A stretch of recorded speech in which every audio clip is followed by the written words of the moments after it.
пиртарин одамони дунё. Салом ба як барномаи зебои дигар аз канали Некатоб хуш омадед.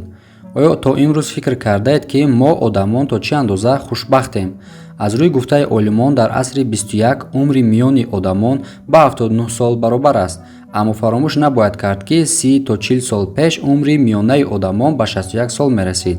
дар асри 18 бошад ба 33 сол, аммо дар асри санг бошад одамон бо тамоми кӯшишашон наметавонистанд ки аз 21 сол бештар умр бинанд. вале табобати муосир ва технология зиндагии инсонро тамоман дигар кардааст. дар ин барнома мо ба шумо аз пиртарин марди дунё то пиртарин зани дунё ки пиртарин одами дунё низ ба ҳисоб меравад. дар рафти барнома шумо бо марде шинос мешавед ки тавонист 256 сол умр бинад, розе ки ба шумо кӯмак мекунад то рекорди ояндаи дунё бошед. пас то охири барнома бо канали Некатоб бошед. дар канали мо обуна шуда зангҳояро пахш намоед. як лайки дигар ва мо наворо сар мекунем. рафтем. ва чун ҳамеша бояд мо ба шумо хотиррасон кунем ки дӯстони мо аз ширкати 1x ба шумо бо промокоди Некатоб $100 бонус омода кардаганд ва акнун тамошои бозиҳои дӯстдоштаатон боз ҳам ҷолибтар мегардад, чунки ширкати 1x ба шумо беҳтарин ва баландтарин коэффициентҳоро пешниҳод мекунад. маълумоти бештар ва ссилка дар комментари аввалин закрепит карда шудагай. аввалин нафари ин барнома дар ин рӯйхат яке аз ҷавонтаринҳост, аммо бо ҳар ҳол ӯ лақаби яке аз пиртарин мардҳоро аз худ кардааст. ин марди руминягӣ бояд то 2 моҳи дигар таваллуди 12-солагиашро ҷашн мегирифт, аммо рози ин умри дароз дар ин чӣ буда метавонад? ӯ худ дар ҷавоби ин саолаш гуфтааст ки ҳамаи чиз осон аст, фақат кифоя аст ки худ ва оилаатонро дӯст дошта бошед. ҳамсоягони ӯ мегӯянд ки истифода бурдани шир ва асали зиёд боиси ин умри тӯлонии ӯ шудааст. шаҳре ки ин мард зиндагӣ мекард дар 100 километраи Бухарест, пойтахти Руминия қарор дошт. ин шаҳр ҳавои хубе дорад ки сабаби баъдии ин ҳавои хуб буда метавонад, аммо мутаассифона ин мард дар 27 июни имсол вафот кард ва наметавонист ки 112-солагиашро ҷашн гирад. бояд гуфт ки ҳеҷ як одаме ки имрӯз муаррифӣ мекунем дар қайди ҳаёт нест, аммо тавсияи онҳо барои шумо дарси хубе хоҳад буд. ин пирамарди ҷопонӣ соли 1907 ба дунё омадааст. марде ки аввалҳо касби волидайнашро пеш гирифта буд, яъне ба кишоварзӣ майл кард. баъдтар ба Тайван сафар кард. баъди анҷоми ҷанги дуюми ҷаҳонӣ ба зодгоҳаш баргашт ва ба кор дар давлати худ дохил шуд. вақте ин мард дар бораи рози ин қадар умр пурсиданд, ҷавоб дод: бояд ҳамеша табассум кунед ва шод бошед, фикрҳои манфиро аз худ дур кунед ва ҳодисаҳои нохубро фаромӯш кунед. номи ӯ дар китоби рекорди Гиннес 12 феврали соли 2020 қайд шуд, вале ӯ 23 феврал, яъне 11 рӯз баъд аз сабти рекордаш вафот кард. боб вентон, шаҳрванди англис, бо китоби рекордҳои Гиннес ҳамчун яке аз пиртарин одамони ҷаҳон дохил карда шуд, аммо соли маргбори 2020 ӯро ҳам аз мо гирифт. боб 112-солагиашро дар моҳи майи имсол ҷашн гирифт, аммо 2 моҳ баъд аз ҷаҳон чашм пӯшид.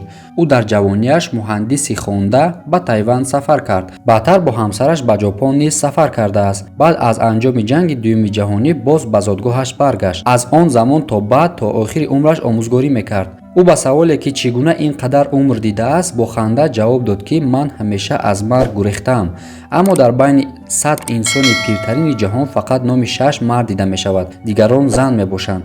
пас акнун мебинем ки умри тӯлонии занон ба чӣ вобаста аст.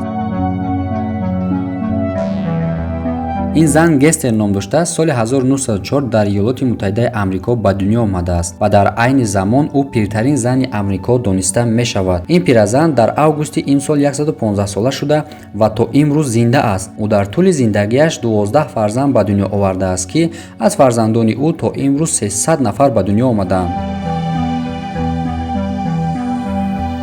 ин зан пиртарин зан на танҳо дар Фаронса, балки пиртарин зан дар тамоми Аврупо ба ҳисоб меравад. ин зан 11 феврали соли 1904 таваллуд шудааст. то имрӯз ӯ 116 сол ва 269 рӯз умр дидааст. дар аввал ӯ омӯзгорӣ мекард, аммо баъд аз ҷанги дуюми ҷаҳонӣ ба табобат мойл шуд, аммо дар охири умр ба хулосае омад ки аз ин баъд худашро, яъне боқимондаи умрашро ба кор дар калисо гузаронад.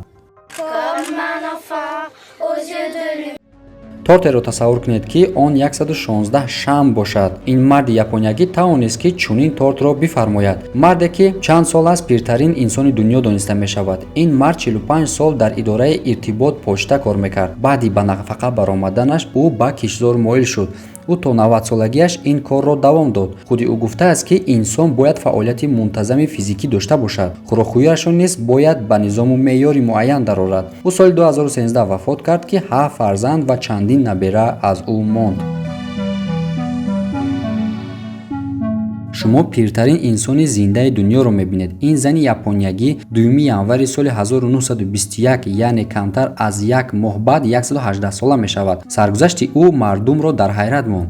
ӯ пеш аз замони таваллудаш ба дунё омадааст. ӯ ҷанги якуми ҷаҳониро паси сар карда, баъд аз он ҷанги дуюми ҷаҳониро. аммо дар ин муддат шавҳар ва писарашро аз даст дод. ӯ баъд аз баромадан ба нафақат дар фурӯшгоҳи оилавӣ кор мекард.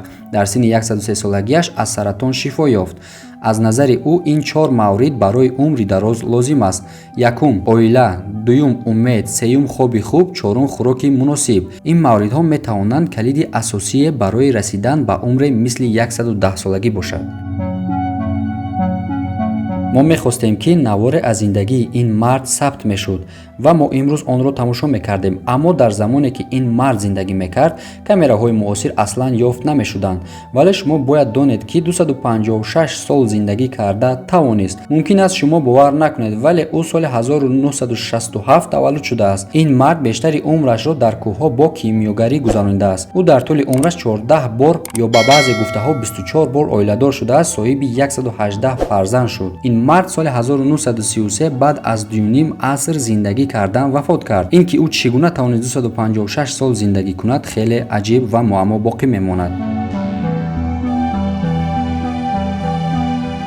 салом дӯстони азиз, ширкати Азия Маркет ки ба фурӯши доруҳои гиёҳӣ машғул аст ва доруҳои танҳо оригинали пешкаш шумо мекунанд, имрӯз боз як доруи нав овардам бо номи чудесни миёд.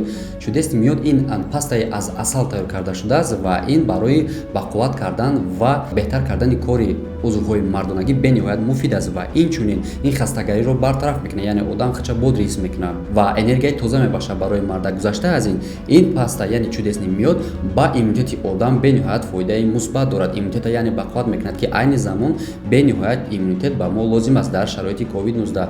ва гузашта аз ин чудесни миёдро мутахассисони тиб барои занон ҳам тавсия медиҳанд, чунки ба узвҳои занона низ таъсири мусбат мерасонад. барои ҳамин чӣ гуна ки мегӯянд асал барои касал. худро бетараф ҳис накунед, саломатии худро ҳифз кунед ва номере ки дар рӯи экран мебинед ин доруҳои табииро аз ширкати Азия Маркет бо нархҳои арзон ва дастрас бо скидҳаҳои калон дастрас кунед. номерҳо дар рӯи экран. доставка дар Москва тариқи курьер худи ҳамон рӯз ва дар дигар шаҳрҳои дурдасти Россия бошад бо тариқи почта равон карда мешавад.